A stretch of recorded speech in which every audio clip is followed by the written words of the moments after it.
Welcome to today's Nicaragua webinar entitled Celebrating 45/19. Nicaragua's Revolution Lives On. My name is Barbara Larkham, and I'll serve as moderator today along with Nan McCurdy. We're looking forward to a report back from 6 people who participated in the 45th anniversary of Nicaragua's July 19th triumph and ongoing revolution. We'll introduce these presenters more fully in a few minutes, but first we have a few other comments and announcements. We want to thank Yoav Elenevsky, who's providing our technical support, and our many organizational co-sponsors who are being listed now in the chat. The webinars are hosted by Nicaragua Solidarity Coalition with a website at a new address, nicasolidarity.com. Before we begin, we have a few requests and announcements. You'll see several buttons available at the bottom of your screen. One button is for closed captions. Just click to turn it on. Also, feel free to use the chat function to offer comments throughout this event, but if you have a question for speakers, please don't put your question in the chat or we may not see it. Instead, click the Q&A button and place your question there. We'll select your questions from the Q&A to pose to our speakers. This webinar is being recorded, and the recording will be sent to all registrants within the next few days. When it's ready, it will also be posted at the new website, nicasolidarity.com, and on the YouTube channel of Nicaragua Solidarity Coalition. You may also be interested in a related webinar that was held this past Wednesday entitled Venezuela and Nicaragua, Successfully Defeating the Monroe Doctrine. The 4 speakers described the anti-imperialist struggles in both countries and the recent Venezuelan elections. A link to that webinar recording will be posted in the chat. It was sponsored by NSCAG, the Nicaragua Solidarity Campaign Action Group in the UK. If you'd like to become more active in supporting Nicaragua's sovereignty and opposing foreign interference there, please join the International Nicaragua Solidarity Coalition. You can check the website regularly at nicasolidarity.com. Also, please put your name and email address in the Q&A if you'd like to receive action alerts, a bi-weekly newsletter, and monthly meeting notices. The coalition meets on the second Monday of each month at 2:30 p.m. Eastern Time. The next meeting is tomorrow, August 12th. We're also putting other links in the chat to subscribe to the Nicaragua Solidarity Coalition, the NicaNet email list, and the weekly Nica Notes. The format for today's webinar is the following. First, we'll hear from all of our speakers, who will have about 7 or 8 minutes each for their remarks. Then the remaining time will be for your questions for the speakers.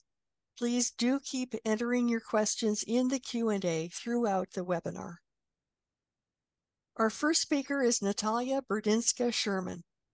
Natalia is a program coordinator for Alliance for Global Justice and part of the Nicaragua Solidarity Coalition Coordinating Committee. She first became inspired about Nicaragua's advancements in gender equality and climate justice through a women's delegation to Nicaragua that she helped organize in collaboration with Casa Ben Linder. She's also a lead organizer of the Americas Without Sanctions campaign. Welcome, Natalia. You have the floor. Thank you, Barbara. Is my audio okay? Yes. Great, thank you. Thank you for that introduction. So as Barbara said, I work for AFGJ, which has a long history of solidarity and friendship with Nicaragua. Since our founders first formed what was once known as the Nicaragua Network in 1979, at the time that was the leading North American solidarity organization that organized coffee and cotton picking brigades, and supported the construction of schools, health clinics, and houses following the overthrow of the Somoza family dictatorship. And since we were incorporated as AFGJ, we've tried to keep that legacy of solidarity and friendship alive. We continue to publish the weekly Nika Notes newsletter, and we're very grateful for all of Nan McCurdy's contributions to that. We work in collaboration with partner organizations, as Barbara said, such as Casa to organize delegations to Nicaragua. And we're also a founding organization of the Americas Without Sanctions campaign, which for the past year has been organizing against the most recently introduced sanctions legislation on Nicaragua. And we do all of this because we're truly inspired by the success of the revolutionary process in Nicaragua since the forming of the Sandinista National Liberation Front, the FSLN. And I think we have to understand this within the context of decades of US military aggression and countless interventions in Nicaragua, since before and after Augusto Sandino defeated the US Marines, one of the most violent arms of US imperialism. Older generations of today recall the terrors of the Somoza regime and the US-sponsored Contra War, and the younger generations remember the violent US-backed coup attempt of 2018. So all of this to say that July 19th is a very important day for the Nicaraguan people. It's a celebration of their freedom and their pathway towards liberation. And in spite of the persistence of US hybrid warfare against Nicaragua, traditionally in the form of militarism, most recently also in the form of sanctions, ideological warfare, corporate media manipulation, as well as we can't forget the several years of neoliberal administrations backrolling many of the initial gains of the Sandinista revolution. It's obvious that Nicaragua has made notable strides in so many dimensions of human development. Poverty reduction, economic growth and diversification, educational attainment, public health outcomes, infrastructure, food sovereignty and food security, of course, gender equality and overall quality of life. And I'm going to speak more about my eyewitness experiences in Nicaragua, but I encourage anyone who's interested in actually learning more about that and exploring the data to go to the Nicaragua Solidarity Coalition website. You'll find a lot of great educational resources that you can refer to about that.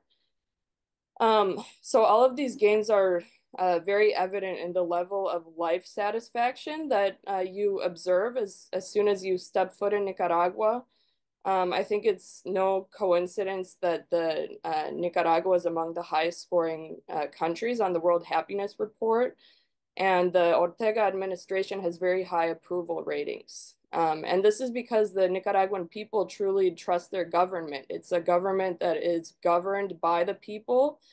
In Nicaragua, there's a saying called El Pueblo Presidente, which means the people are president. It's responsive to the needs of the people, and it's ultimately guided by advancing the human rights of the people.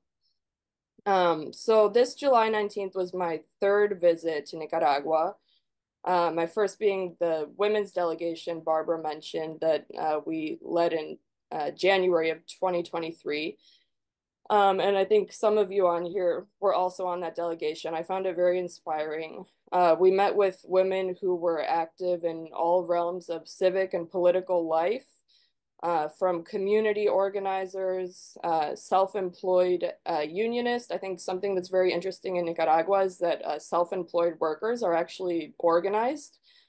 Also health workers, National Assembly members, women, members of the National Police Force. And I was very inspired by what we described to be the power and protagonism of Nicaraguan women in Nicaraguan society. I think some of you probably already know that Nicaragua is commended as a global leader in gender equality, and this is very evident in the level of women's political participation you see, as well as the very real gains of women reflected in indicators such as maternal and infant mortality, literacy, household income and distribution, and also distribution of property ownership. And again, you can refer to the website to learn more about that. It's also evident in the very legal frameworks that exist for the prevention of gender-based violence that informs policymaking and law enforcement mechanisms. Something I found very, very interesting was when we met with the National Police Force, we were given booklets that outlined the enshrinement of women's human rights in Nicaragua's national laws and rapid response mechanisms for femicide prevention, which we can only dream of seeing such efforts in the US, I think. So I was also very inspired by the resilience and the sustainability of Nicaragua's economy, particularly in the sector of agriculture. As many of you know, Nicaragua is a predominantly agricultural economy, and it's really thrived as such. The country has effectively curtailed the impacts of US sanctions through its economic model.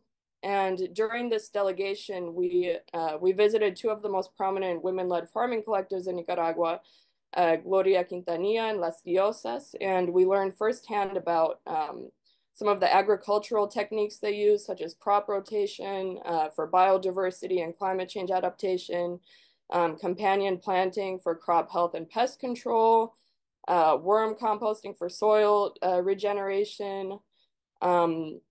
In the Las Diosas coffee plantation historically, not anymore, food insecure region of Esteli, we learned about the use of coffee bean pulp for natural pest control and heard from one of its representatives about efforts to diversify the local production with the incorporation of honey and hibiscus. And it's because of efforts like these, which are financed on a larger scale and facilitated by federal government subsidies, that Nicaragua has achieved nearly 100% food sovereignty, meaning it produces virtually all the food it consumes. And as such, it's really able to resist the intended effects of US sanctions, one of the main mechanisms of regime change that the United States tries to impose on Nicaragua, which is to create hunger and insecurity among the population. And when I'm done, I'll share our report back from the women's delegation in case you're interested in learning more, as well as a publication I think is really nice from Friends of the ATC. It's called Our Land is Our Mother, and it's a compilation of testimonies from Nicaraguan women farmers.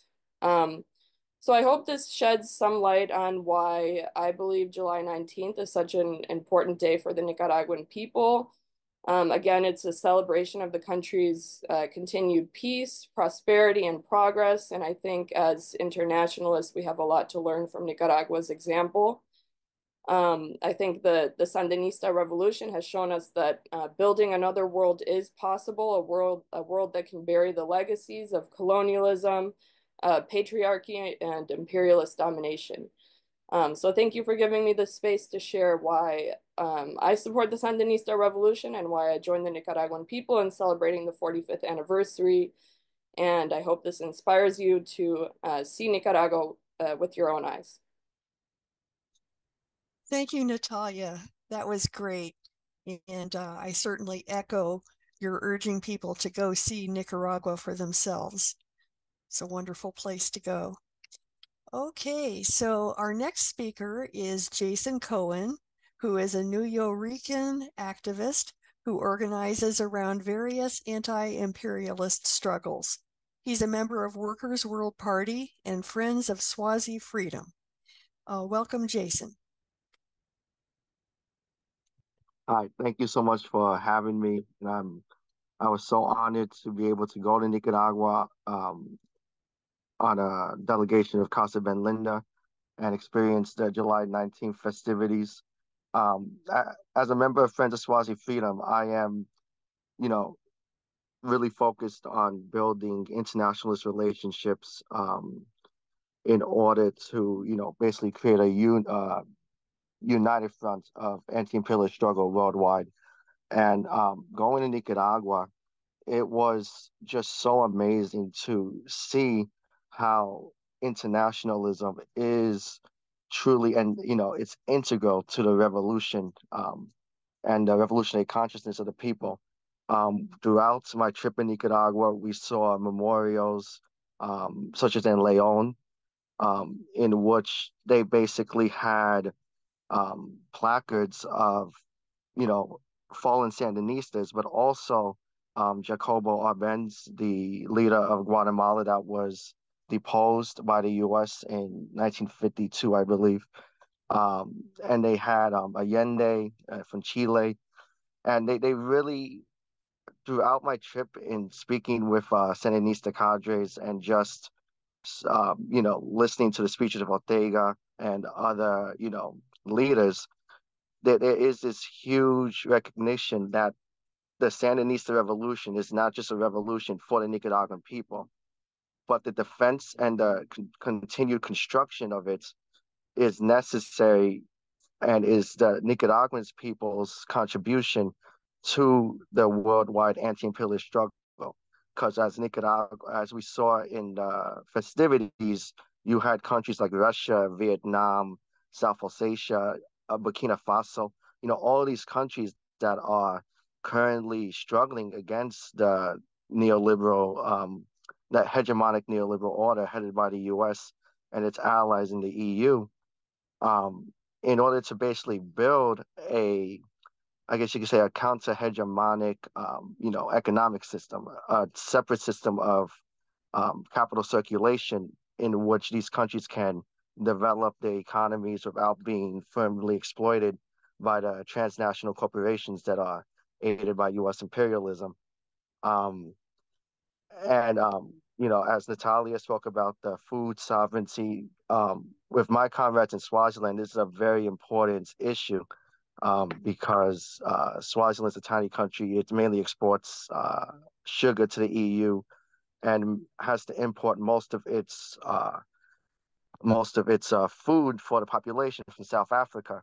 So being able to go into rural areas and seeing that the government is helping, farmers and just ordinary people in constructing, agroecological and hydroponics in their own backyard.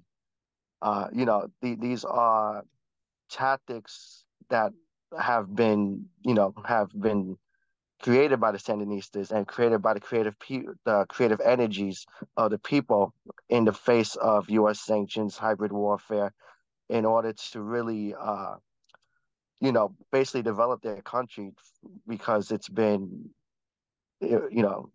underdeveloped due to centuries of colonialism. So I actually did have a lot of contacts with my comrades in Africa and trying to spread the information that the Sandinistas have, the lessons the Sandinistas have given us as internationalists and for other people to construct their revolutions.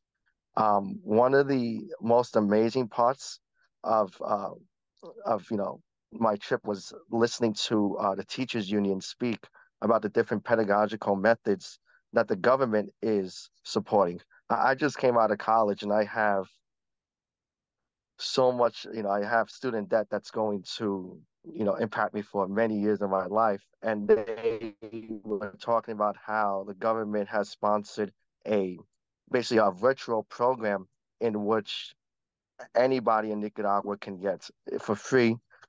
Basically, the Sandinista cadres, community organizers come together with communities and, they said, I think it's like 1 or 2 days every week, they basically come together to learn basically the history of Nicaragua, ideological underpinnings of the Sandinista revolution in order to combat the, hybrid warfare of the U.S. and the corporate media, and also technical skills that are essential in, basically giving the people the tools in order to construct their lives. That was, to me, one of the most innovative and really important things because it really shows that the government there actually wants the people to be educated, actually wants to give the people the tools to, really take control of their life. Unlike here, where, we're just giving student debt um, and, just a lot of stuff like that. Yeah, honestly, it was such an amazing experience being that the people are so they're so committed to the revolution. It really gave me, as a Puerto Rican, hope for when my country is finally free from U.S. imperialism. And, it's a model and a way to really boost the revolutionary consciousness of my people in order to build a united line America and be able to construct, um, our society into a people-centered society, which Nicaragua definitely is. And that's what I am.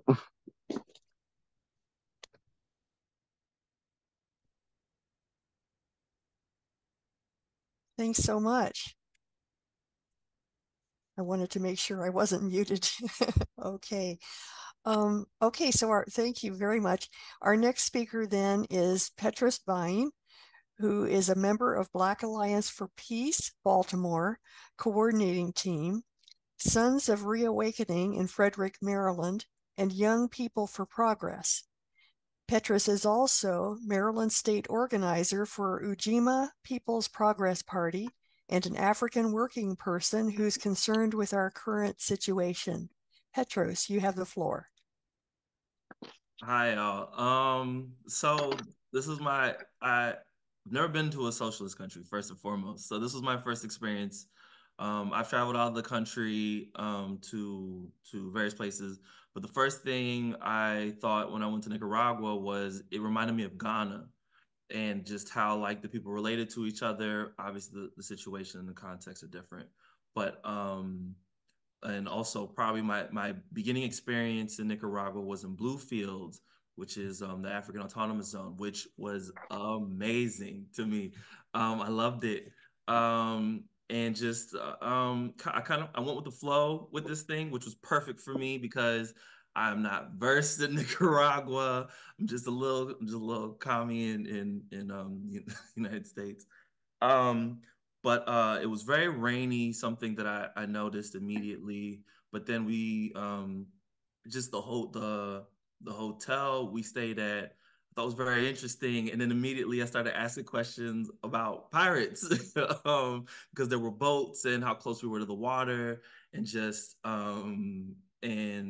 started thinking about that, thinking of the development of this area and the colonialism and just how it may have formed the area, but then like how the people organized and pushed back against it to create a better situation for themselves.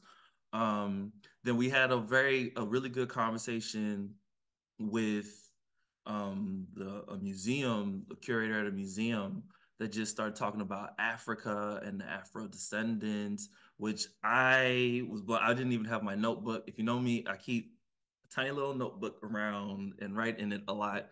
It was a really good conversation, but just like had the depth of history that he knew just about the Africans, but then like the whole area, and its relationship to Africa, just was stood out to me, and and just going forward, just the conversations I had with just the people in the delegation, but then just the people just throughout the experience. After Bluefields, we went back to Managua to the rest of the delegation, which was really, really exciting. Just driving up and down the road, just listening to the conversations about Sandino City was really, really important to me. Just hearing about thinking about the infrastructure and like what used to be with like the gray water in the streets, the the the infrastructure overall and the diseases they had to deal with, but then just how everyone is taking a role in just addressing that so that just doesn't happen again. Um, the conversation we had with the trade unions, that was really good. I also learned I needed to learn Spanish quickly. I want to know more. I want to have more conversations.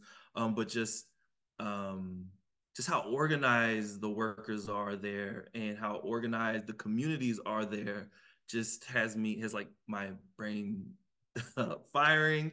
And I've also came back with this informal economy, or the informal worker. Just those people are organized, and I've just been thinking of that in like our context about just how workers are organized and how we think of workers' organization, and just how we can, push beyond that and just think how these people are working, these people are participating in the economy. But just Nicaragua is just so advanced in that way, and I was really excited to hear that.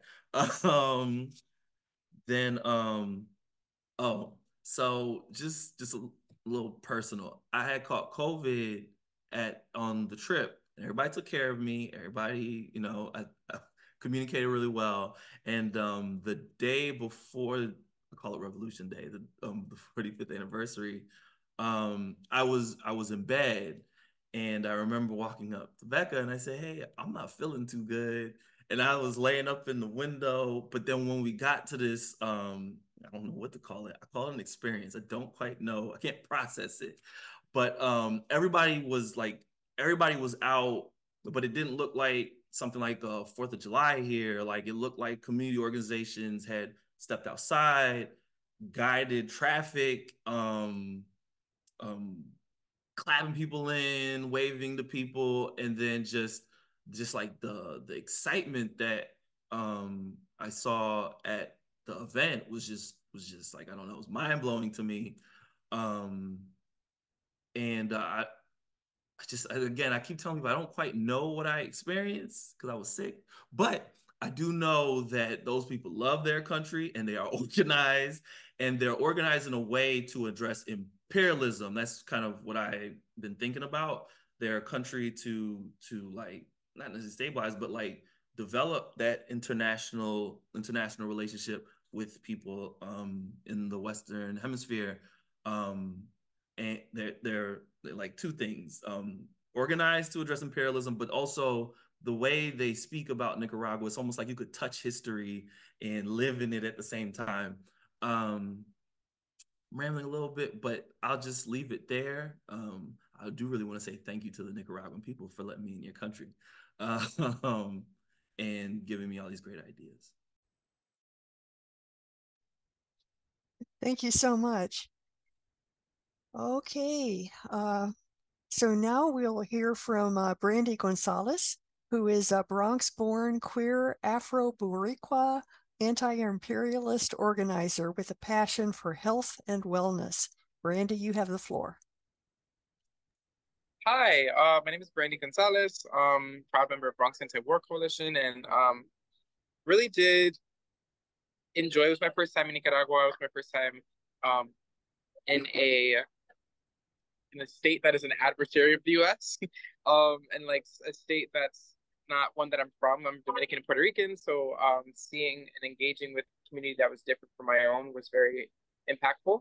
And I think what my primary takeaways from the trip was, and similar to what Jason alluded to about the honoring of the martyrs in Leon.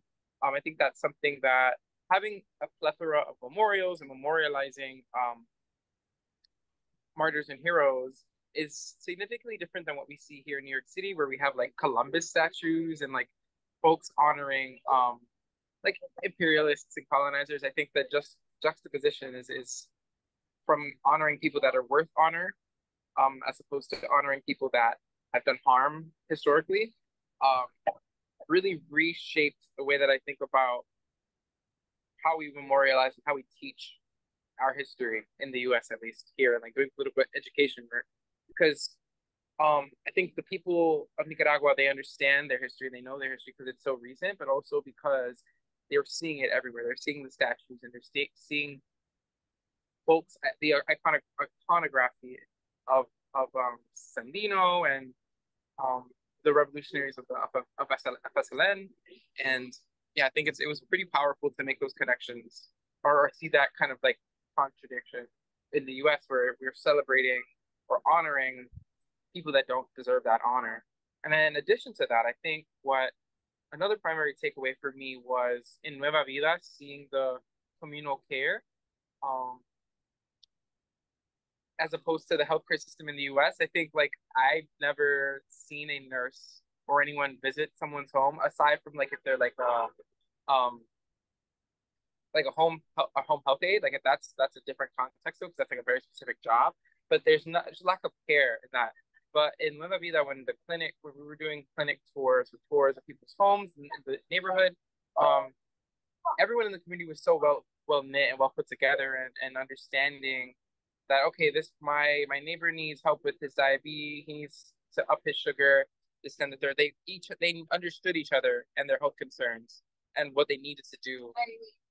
Compared to here in the U.S., everything's so individualistic and just super. Yeah, that's kind of my main takeaways for that. Like primarily focusing on the health and wellness aspect, and then the ways that we memorialize our martyrs was pretty impactful. Yeah, and I think I don't want to keep on speaking because I want to give other people the floor, but I think one more point that I wanted to add was the visiting of a church and like connecting that to liberation theology. I'm Catholic, and so seeing, folks of similar religious background connect their struggle to religion and connecting their struggle or the movement to people that are in the church or involved in the church or are religious was pretty inspiring, and thinking about how I could do that work here in the Bronx.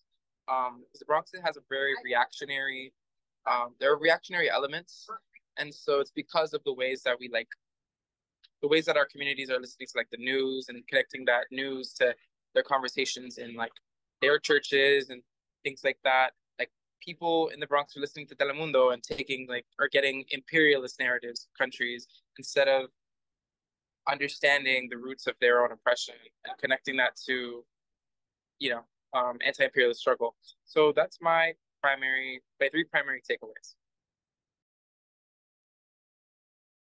Oh, thank you so much.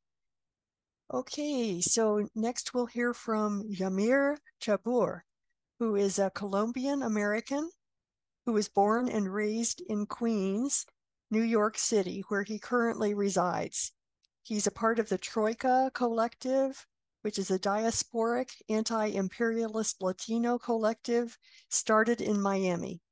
Yhamir is an activist with a passion and focus in solidarity work with movements in Latin America. This was his second time in Nicaragua, and most of his time in Nicaragua was spent with the Friends of the ATC. Yhamir, you have the floor. Thank you, Barbara. Thank you for inviting me again to join this webinar. Yes, so as was said in my bio, this was my second time in Nicaragua. I was able to do my delegation, my trip with the Friends of the ATC. That's the Asociación Trabajador de Campo. That's the farmers movement out in Nicaragua. I would say my trip this time in Nicaragua was it's very interesting just because I was coming from the neighboring country, Costa Rica. I was in Costa Rica for a couple of days with a couple of friends of mine from Nicaragua. And it's kind of interesting because Costa Rica and Nicaragua, they're neighboring countries, but also they have like different systems. Like Costa Rica is more of a neoliberalist kind of like this kind of how can I say this? They call it like the Swiss of Central America, and it's always like promoted for like tourism and other stuff. But I felt like there was like a big time illusion being there. It felt kind of like a colony of the United States, and it also felt like they lacked a national identity. That's what a lot of the ticos, like they like to call themselves over there, were saying. In comparison to when I went to Nicaragua, and I felt like Nicaragua is a country, is a land that has a lot of history of resistance. It has a lot of national figures, whether we talk about Cesar Augusto Sandino, Carlos Fonseca, Rubén Darío, many different revolutionaries, men and female. So yes, my trip to Nicaragua was from a bus ride from coming from neighboring country Costa Rica.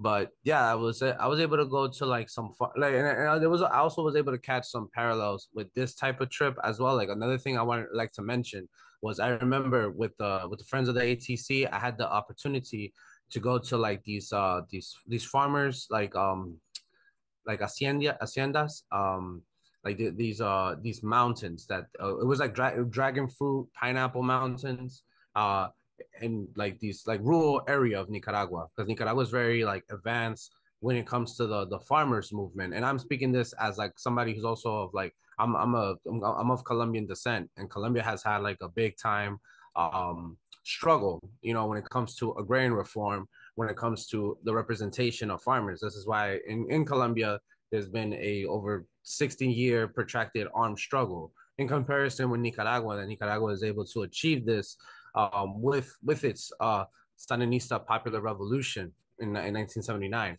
But yes, anyways, well, my point where I was trying to get towards, I remember I went to this farmer like land that was very, very like it shocked me because of like the amount of like land that the farmers own, and they're able to grow dragon fruit and pineapple. And you know, Nicaragua is a food sovereign nation, meaning that most of the food that Nicaraguans eat is produced by its own farmers. In comparison to Costa Rica, I remember I went to this Starbucks like coffee farm, and it was a tourist site. I went because my I didn't, you know, I don't like to support Starbucks because they support the state of Israel, but like my friends wanted to go because it's a tourist site. It looks very nice and all that other stuff.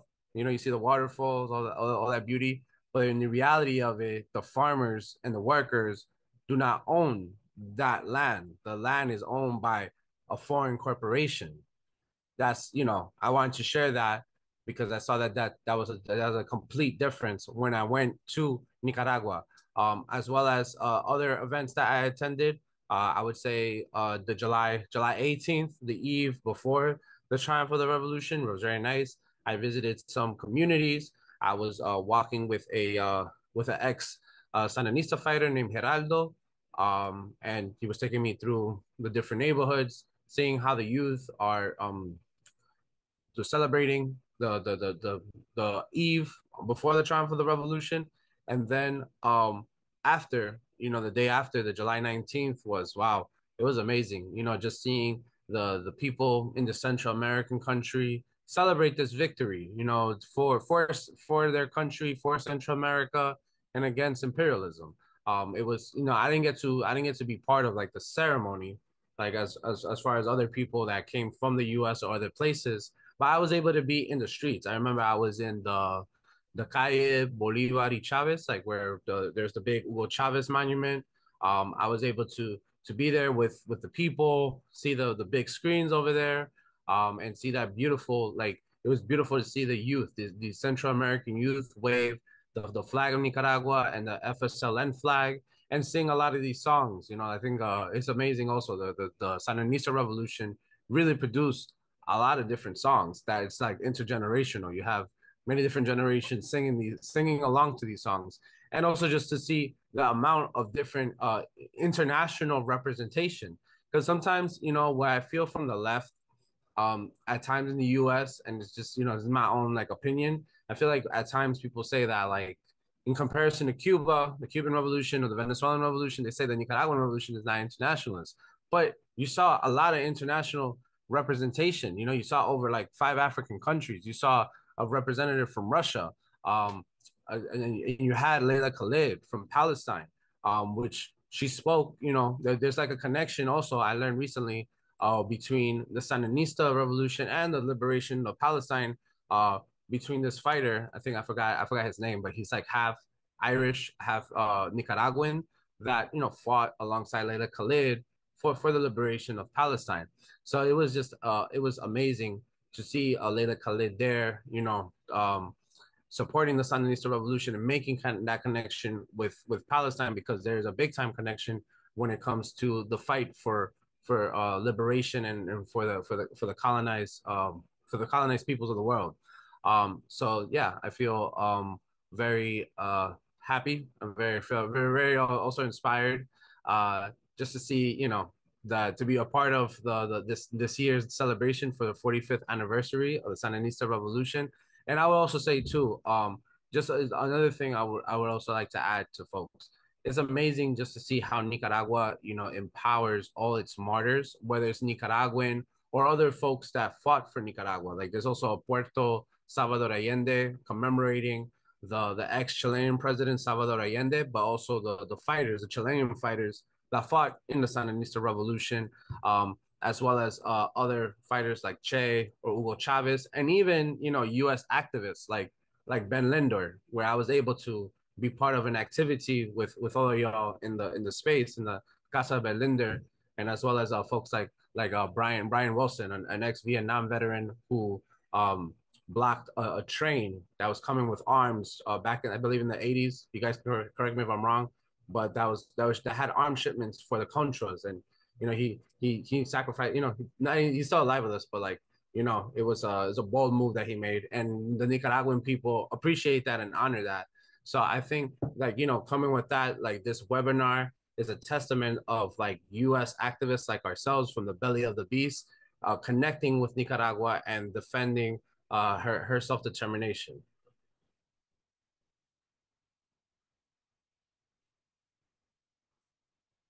Oh, and that's about it. That's my wrap right there. Great, terrific. Barbara, you're muted. Did it again. Thank you. Thank you so much. That was great. I remember years ago, I myself made the same trip you were talking about from Costa Rica up to Nicaragua, and seeing that contrast in the bus ride. Okay, we're ready for our final speaker, who is Becca Renk. Becca has been a community development worker for 22 years in Ciudad Sandino, Nicaragua, and she is a delegation coordinator through Casa Ben Lindor, a solidarity project of the Jubilee House community. Welcome, Becca. Hi, everyone. Thank you so much for having me. I really appreciate all of the insights and the context that everyone has given, that all the other speakers gave. It's really wonderful for me who've been here for so long, to be able to share with folks who are coming for the first time or the third or fourth time, what Nicaragua is and how we celebrate the 19th of July.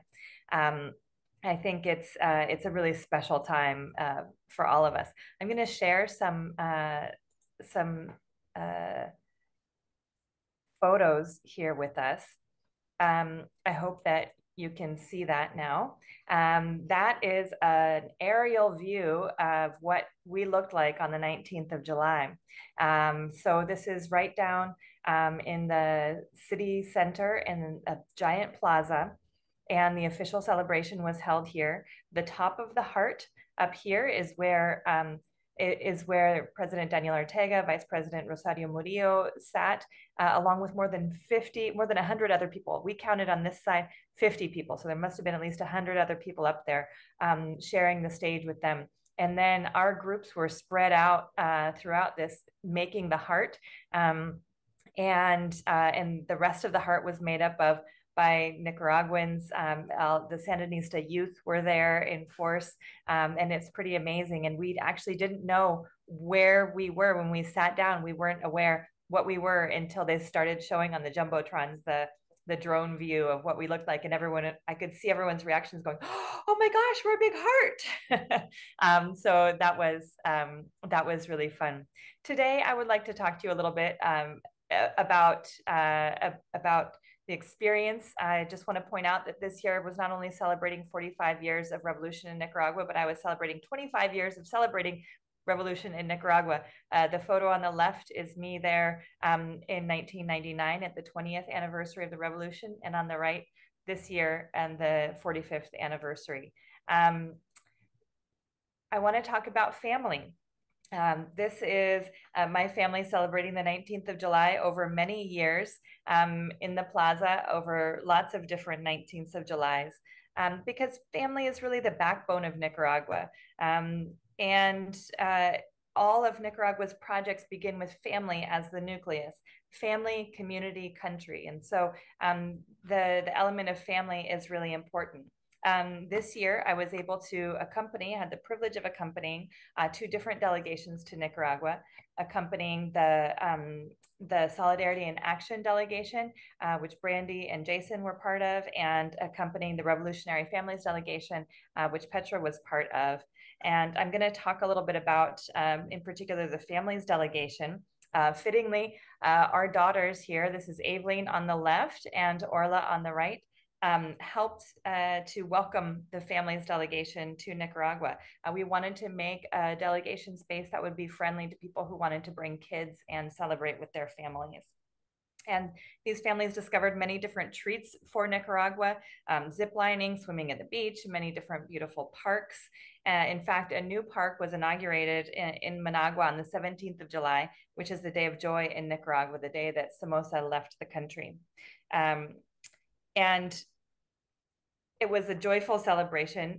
The delegation got a hint of how quality of life for Nicaraguan families has changed in the second stage of the revolution since 2007.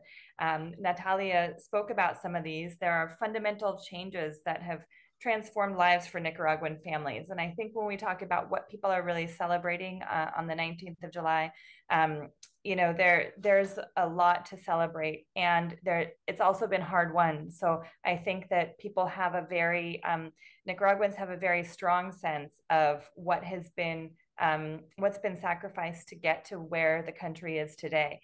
Nicaraguans are very clear that they want peace because they know the cost of war. There's been enough bloodshed, and they're very clear that what they want is peace. And part of that peace is having peace space for your families too. Nicaragua has real changes for people, which makes a real difference in their lives. So for example, there's now free education, preschool through university in Nicaragua, free healthcare for everyone in the country, quality healthcare with a family and community healthcare model. There's roads, water, sanitation, electricity. Just as a quick example, in 2006, only 54% of Nicaraguan families had electricity. Today, that is more than 99% of every house that has electricity, and the electrical generation is 70% renewable electricity. If any of you have gone without electricity, even for a few hours, you know the difference it makes in your life to have electricity and potable water and all of those basic services.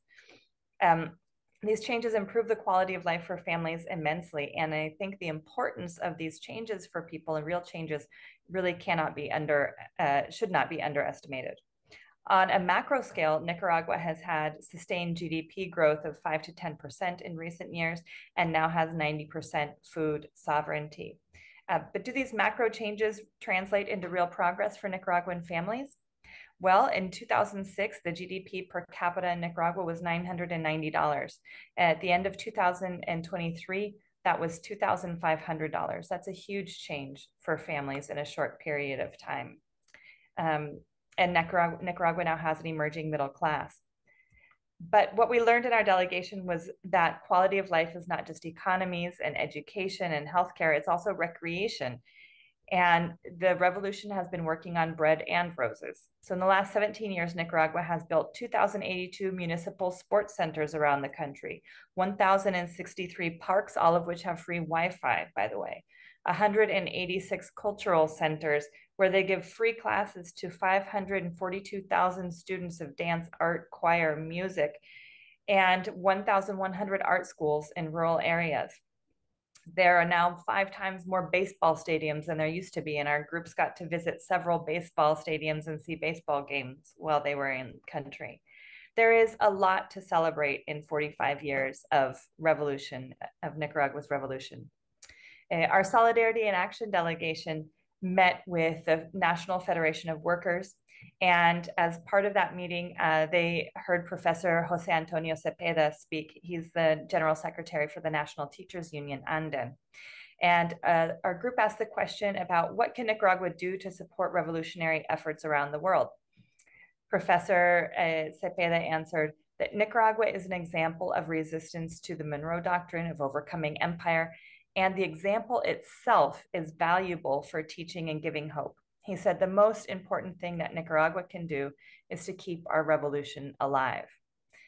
And I think that is really what we are celebrating in Nicaragua this year. So on that note, I will end from my family to yours, celebrating 45 years of revolution in Nicaragua.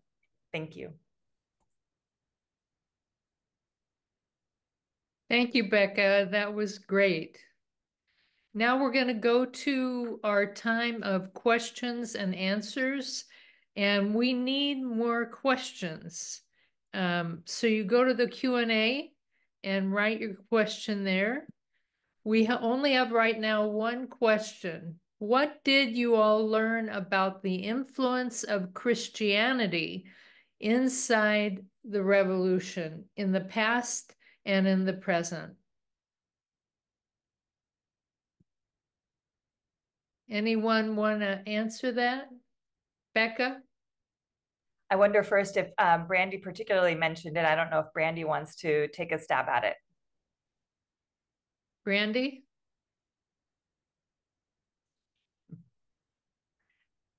Brandy, you're muted. Yes, sorry. There you go. Thanks. Yeah, you mentioned it. I remember that. Yeah, so you already answered this question about the influence of Christianity inside revolution? In the past and the present, what did you learn? Got it. Sorry about that. Okay, yes. So we were having a conversation about liberation theology. We were talking about, in the church at least, they were talking about the importance of the revolution and that specific church during the revolution and post-revolution in terms of with the contras and the neoliberal period. And in addition to that, that was the historical part. We didn't really have, it wasn't much of a conversation, but it was more so just people expressing their support for the revolution, support for the FSLN in defense of their dignity and their ability to practice religion, or their ability to relate their religion to the revolutionary struggle and utilizing the churches as a safe space for revolutionaries. In the present, in that church specifically, they had an altar of a Palestinian martyr and a kafia, and it was relating the struggle in Palestine to the ongoing struggle in Nicaragua against imperialist aggression by the US. And I think a lot of the times people remove religion from revolution, or try to create the narrative that religion is automatically culture revolutionary or regressive or reactionary. But a lot of the times you can create, with the proper organizing, you can re-educate and radicalize folks within the church base by connecting their teachings to revolutionary theory. And I think that's liberation theology essentially is. And I think that was my overall understanding of the conversation that they were having about the past, like how churches were utilized in the past during the revolution, and then how we see that today in the struggle in Palestine as well, and struggle in Palestine as well as the struggle in Nicaragua. Thank you. Jason also has something to say about this. Jason? Yeah, sorry. So I just wanted to say that, we were in a Christian-based community when we went to the church, the Liberation Theology Church.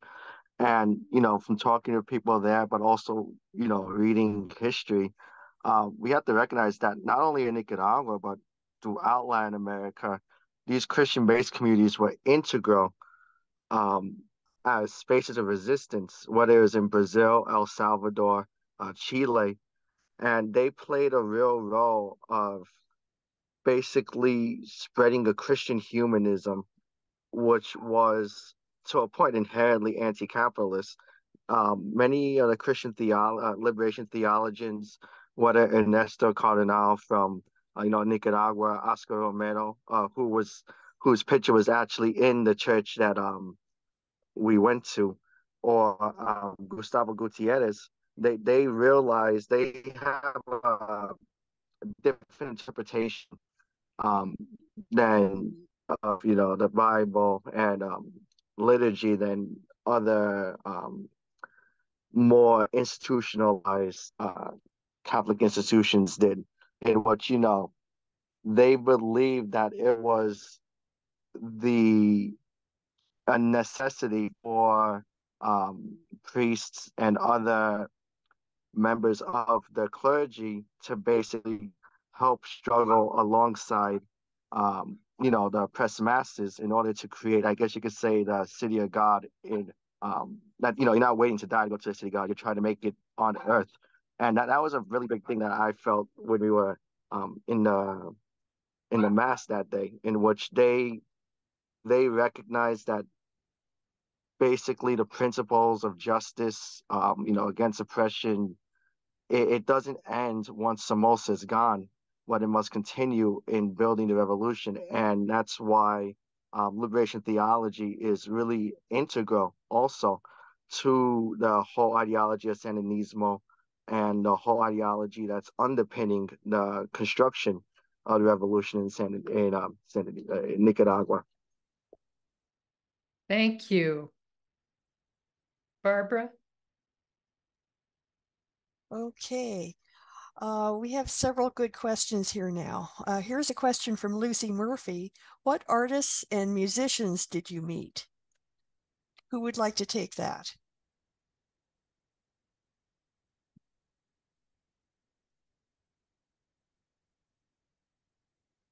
Is anybody who would like to respond to that? Just Becca. Okay.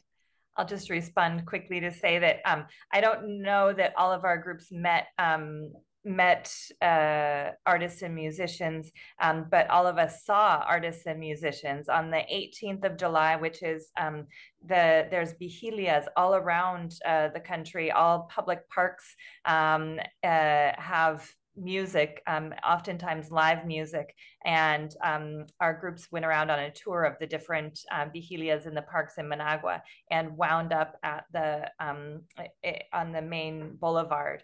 So there was a lot of live music heard that night. In Managua, there was a group, our group had the chance to see Los Escapados in San Judas, and later that evening Los Guaraguao played in San Judas, and then there's other groups that were active all around, and we got to see a lot of them that evening. Thank you. Anybody else want to respond? If not, we'll go to Nan. Okay, Nan? Here's a question from Ann Jefferson. What does the government do about housing? Or is there any need for some type of public housing? Are there any unhoused people?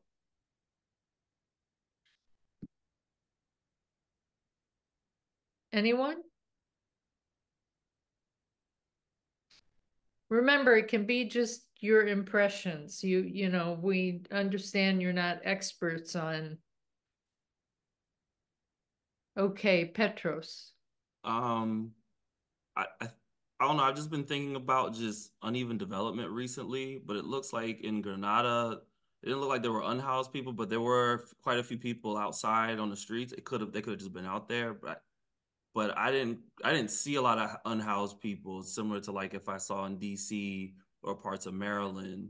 But I don't know the government policy per se, but I didn't see too much. But I just know in Grenada there were just a few people outside in the evening, but they also could have just been working. Thanks, Petros. Anyone else? Becca has her hand up. Oh, sorry. We have two lines of people. Becca. Thank you, Nan. Yeah, I will just add to that that under the neoliberal governments who were in power in Nicaragua between 1990 and 2006, they built an average of just, those governments built an average of just 2,000 homes, a little over 2,000 homes per year. So the Sandinista government, when they came into power in 2007, inherited a housing deficit of 350,000 homes and a total lack of investment in low-income housing. Since then, 4 times the number of of houses have been built per year for a total of 135,500 newer improved homes, an average of almost 8,000 homes a year. And the government also offers over $13,000 in one-time subsidies to families in order to purchase low-income houses. So there are a lot of programs for housing and to make housing available. Thank you, Becca. Back to Barbara. Okay. Let's see. Let's go to Guillermo Qia's question. He addressed this to Yhamir, but anybody who would like to speak to this, what similarities did you notice between Nicaragua and Venezuela? Because you traveled to Venezuela right after July 19th. That applies to a couple of you. I'll go. Yeah, I guess that question was directed to me. Greetings to Guillermo. Muchos saludos, hermano. Yeah, we were in. We were in Venezuela together. Yeah, right after this trip, I went to Venezuela as part of the delegation for the Alliance for Global Justice, with a couple of other comrades that were in Nicaragua in order to participate in election observing for these recent presidential elections in Venezuela. Comparisons I've seen between Nicaragua and Venezuela. There's a lot of comparisons as far as like them being sister revolutions, the Sandinista revolution and the Bolivarian revolution. I would say one thing is food sovereignty. Even though Nicaragua has had food sovereignty for a while, Venezuela just started achieving that due to the sanctions. Venezuela has a lot of heavy sanctions on it. It's over 930 sanctions, I believe. And Venezuela, because of its neoliberalist history, has always been a country that was used to exporting oil, which it's very rich in, and other natural resources like minerals and gas. But its economic model was it focused on exporting and then importing all these other foods and never investing in subsidizing farmers in order to achieve food sovereignty, which Nicaragua has already. But recently, Venezuela has been able to achieve that.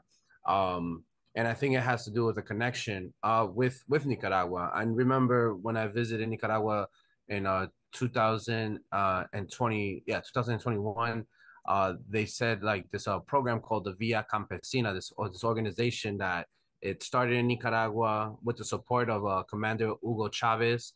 To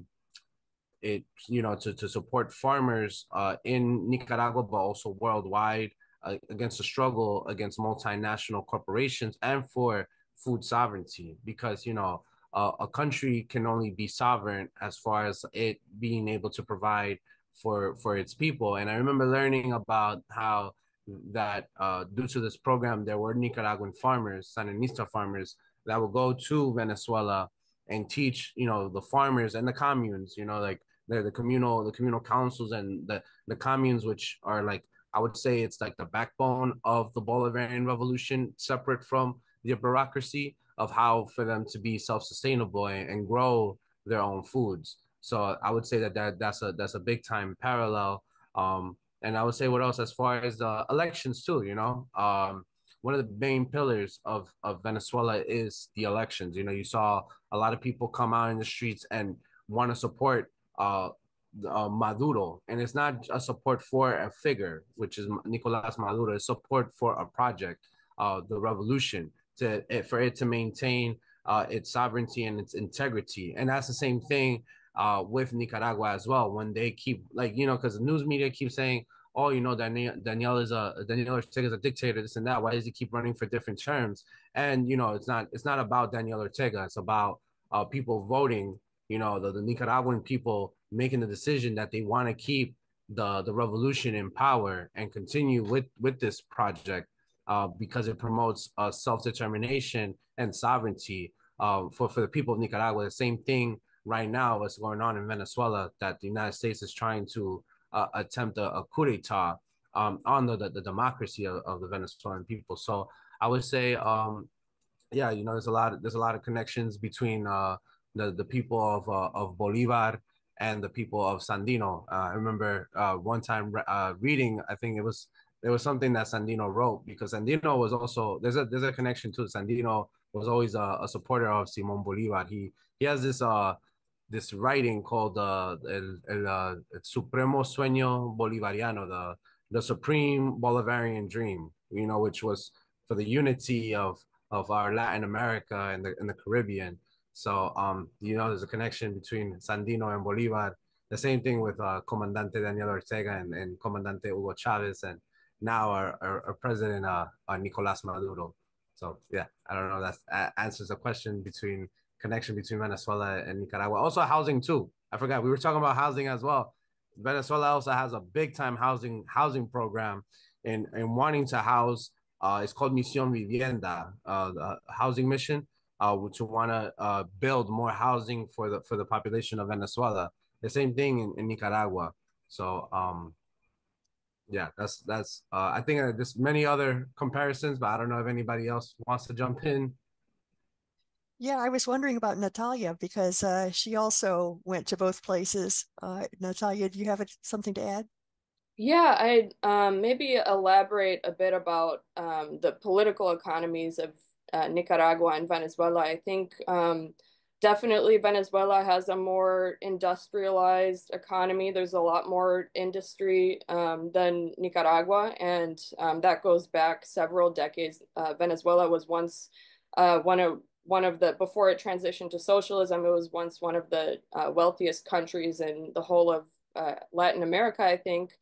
And of course, we can't ignore that Venezuela is has historically been very dependent on the oil sector. That's resulted in a lot of economic booms and busts. And I think, but lately, definitely, I think Venezuela has been taking a lot of lessons from Nicaragua about the need to diversify its economy. That was a talking point I heard very frequently in Venezuela about how Maduro's campaign, for instance, was very focused on diversifying the economy.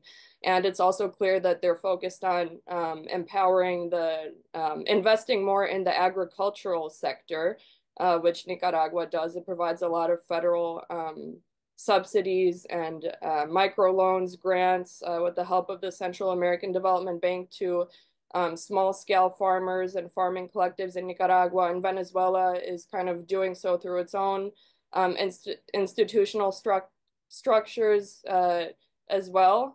There are 40, I believe, around 49,000 communal councils in Venezuela, many of them that are concentrated in agricultural areas throughout Venezuela, that actually get a direct say about how national resources are distributed in their community. So they get to decide on their own development projects, and they are awarded a certain amount of federal subsidies to be able to invest in those projects, and many of those are agricultural. So I think Venezuela is really heading in the direction of making itself food sovereign, which will go a really long way in resisting the crushing economic sanctions the U.S. has imposed on Venezuela, 930 unilateral coercive measures, otherwise known as sanctions, which were really detrimental to its economy about 4 years ago. But we see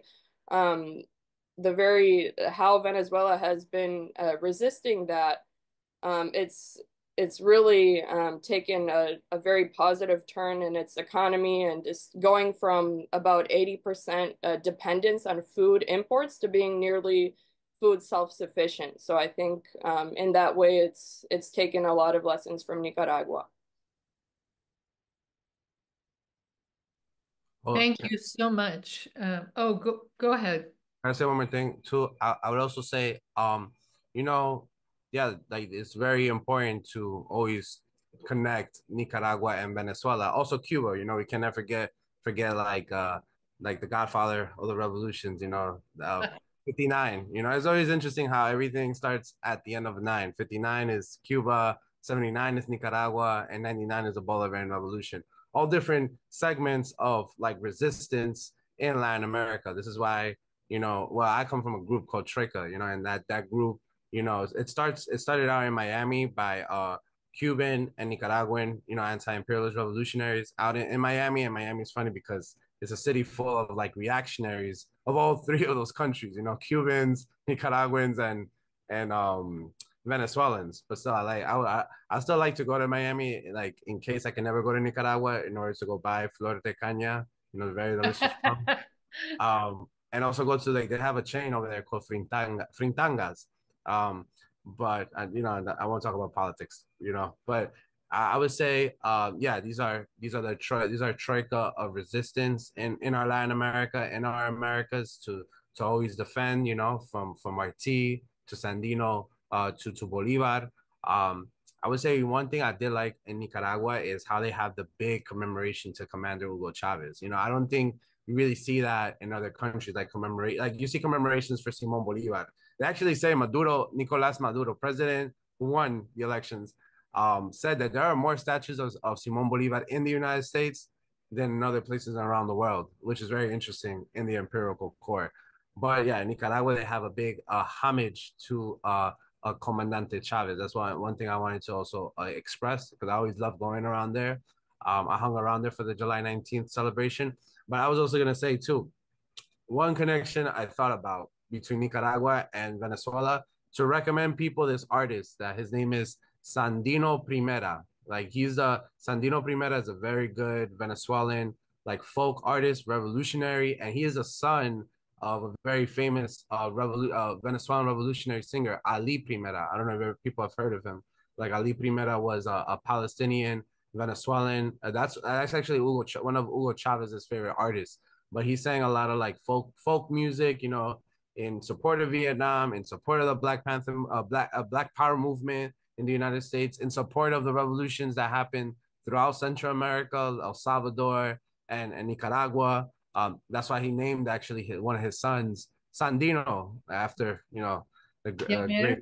Yeah, I'm going to have to cut you off because we have a lot of questions and very little time left. So I'm going to read two questions, and I'd ask people who answer to try to keep their answers sort of short. The first one is, what role is the U.S. playing now in Nicaragua? And the second, I don't see the second one. So that is a very important one. What role is the U.S. playing now in Nicaragua? I'll answer if it's okay. Great, Jason. Go ahead. So the U.S. is playing the same role that it plays in Venezuela and Cuba and a bunch of other nations that it considers an enemy to capitalism. Back in 2018, when the coup attempt occurred with the so-called protests, the U.S. was connected to the Chamber of Commerce in Nicaragua, which was a major player, and which is something that we should always talk about, because if it was truly a protest of the people and for liberation against, whatever dictatorship was in Nicaragua, why is the Chamber of Commerce playing a big role in it, when, we know the Chamber of Commerce always plays a role in advancing private capitalist interests. The U.S. also, enacts many sanctions. I believe they actually banned Ortega and other Nicaraguan officials from coming into the United States now, which it's a mechanism to basically prevent a diplomatic tactic that the Nicaraguans have used for decades, especially during the Contra War, in which Nicaraguan ambassadors and FSLN cadres would come to the United States and speak to communities, in order to build grassroots internationalism. And basically, the U.S. controls a lot of the newspapers there and just funds a lot of opposition groups. Anyone else like to give a short answer to that question? Okay, then okay, Petros. I'll just keep it brief in saying sanctions soft power action, trying to control the very good social relations that are developed in the country. Thank you. Barbara? Okay, a couple of good questions here. I guess I'll go with Paul Fitch's question, which is basically, what can we do to counter the very negative narrative regarding Nicaragua out there, even among many people formerly in solidarity? Who would like to go with that? Petros? I just like recently I tell people Nicaragua's a socialist country and I see eyes pop and then tell them they're doing great and they just need y'all to organize and get this country off their back. But just be very clear, or as they say, claro, and then just explain it.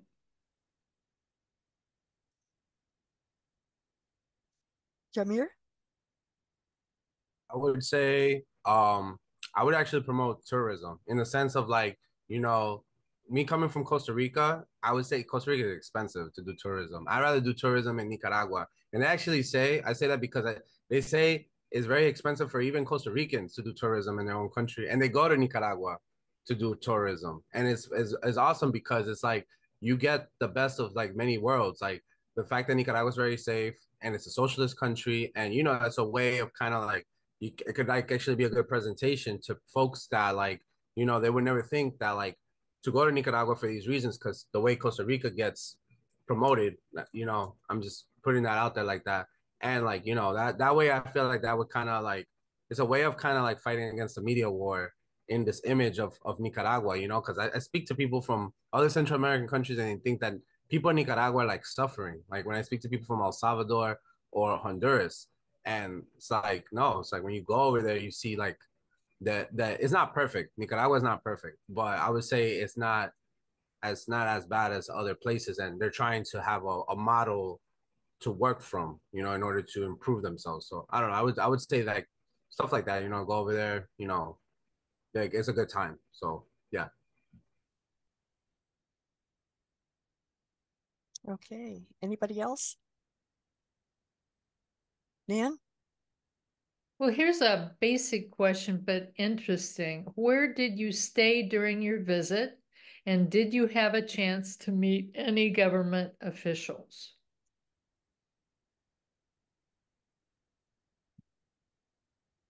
Anyone? Yhamir raised his hand. Oh, and Petros. Well, yeah, I wanted somebody else to go first. Petros? I think Caribbean Dream out in Bluefield, Casa Benlinder. Stayed at I don't remember the name of the hotel in Granada, but stayed at a few places. Just went with the flow. Yhamir? I stayed at the Francisco Murazan school. That's the school for the ATC. And it's awesome to stay in a school in the name of Francisco Murazan, who is like the Simon Bolivar of Central America. That I believe he was either born in Honduras or El Salvador. People correct me if I'm wrong, but he had this vision for uniting Central America into one country. So it was awesome to stay in a school named after the Bolivar of Central America. So yeah, that's where I stayed at the Francisco Murazan School for Agriculture. Did you meet any government officials? Um, I don't remember. I don't. Okay. I think I'd say I did stay like I did meet like ex Sandinista fighters, like this guy named Fausto. Okay. But yeah. Becca? Yeah, our group stayed at Casa Benlinder, and then the family delegation stayed at the Las Mercedes Hotel, which is where a lot of folks went after our official delegation was over. Our group was able to meet with the National Workers Front, which is a federation of unions and workers in Nicaragua, but a huge portion of in fact, I think everyone we met with are also representatives to the National Assembly. So they're lawmakers in Nicaragua. We were able to meet with them. And then most of the folks also were able to go to the National Autonomous University and listen to some lectures there from folks within the government about Nicaragua and the current situation and more of the geopolitical context of Nicaragua. Thank you, Becca. Barbara? Okay, I want to apologize to John Ivans. I accidentally deleted a question, but I had pasted it first, so I'll read it off.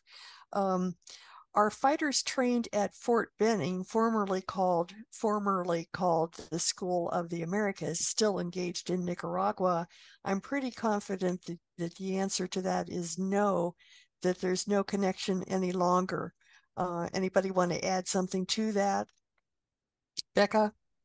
Yeah, under the neoliberal governments, the Nicaraguan government did send soldiers to be trained at Fort Benning, and that ended, I believe, officially in 2009. The Sandinista government no longer has any connection to what's known as the School of the Americas, and no longer sends anyone to be trained anywhere by any U.S. folks. Okay, we have one final question. Nan, you want to take it? Yes, this is from Lucy Murphy. Did you see evidence of Nicaragua getting closer to Burkina Faso and the other African countries which have recently asked military forces from France and the United States to leave? Jason? I can answer this one. Yeah. So on July 19th at the festival, I actually met ambassadors, diplomatic officials from Burkina Faso who were who were honored guests. And I believe they did, one of them did do a speech in solidarity talking about the continued relationship between Burkina Faso and Nicaragua, which spans from the period of Sankara, because during the Contra War, Sankara was a very big figure in supporting that the Sandinistas, whether diplomatically or militarily.